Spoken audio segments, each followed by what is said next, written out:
डायन कोई रूह नहीं होती, डायन एक जिंदा औरत होती है, एक ऐसी जादूगरनी जो काले इल्म की इंतहा पर पहुंच चुकी होती है। वो अपने शैतानी मकासद के लिए काला जादू करती है, लेकिन काला जादू एक ऐसी लानत है जो करने वाले को भी नहीं छोड़ता। ये उसकी शक्ल, उसकी फितरत और उसकी रूह को मस्ख कर देता है। और आज की कहानी एक ऐसी ही डायन की है जो अपनी भूख मिटाने के लिए मासूम जिंदगियों से खेलती थी। ये वाकया पंजाब के एक नवाही इलाके का है। साल 2004 की बात है। वक्कार नामी एक नौजवान जो मेहनत मजदूरी करके अपना घर चलाता था, एक करीबी शहर की गल्ला मंडी में काम करता था।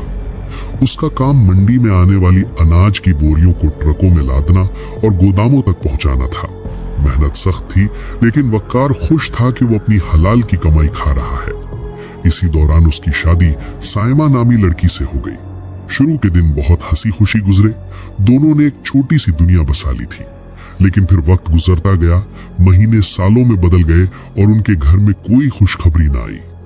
शादी को 6-7 साल बीत चुके थे। अब वक्कार और साइमा की जिंदगी में सुकून की जगह बेचैनी ने ले ली थी। हमारे मुआशरे का आलमिया है कि अगर औलाद में देर हो जाए तो सबसे पहले उंगलियां औरत पर उठती हैं। आसपास की औरतें, रिश्तेदार और मोहल्ले वालियों ने साइमा को ताने देना शुरू कर दिए थे। कोई कहता कि ये तो बांझ है, कोई कहता कि इसके कदम भारी हैं। साइमा रातों को छुप छुप कर रोती और वक्कार उसे तसल्ली देता, लेकिन अंदर से वक्कार खुद भी टूटता जा रहा था। आखिरकार इन तानों से तंग आकर साइमा ने फैसला किया कि अब हाथ पर हाथ धरे नहीं बैठा जा सकता। वक्कार अपनी बीवी को शहर के एक बड़े डॉक्टर के पास ले गया। डॉक्टर ने कुछ टेस्ट लिख कर दिए और कहा कि आपको किसी गायनेकोलॉजिस्ट को दिखाना पड़ेगा। जब वो लेडी डॉक्टर के पास गए तो उसकी फीस और दवाइयों का खर्चा वक्कार की माहाना आमदनी से भी ज्यादा था। गरीब आदमी के लिए सबसे बड़ा रोग उसकी जेब होती है।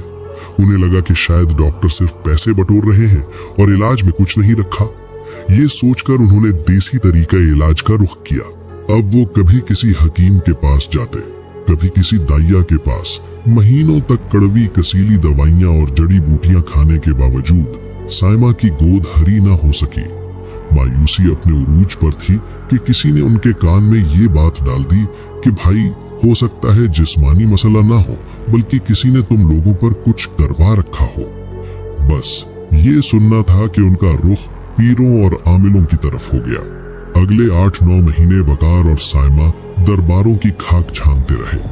कभी कोई जाली आमिल ताबीज देता, कभी कोई राख पीने को देता। वो हर उस दरवाजे पर गए जहां से उम्मीद की कोई किरण नजर आती। वो जहनी तौर पर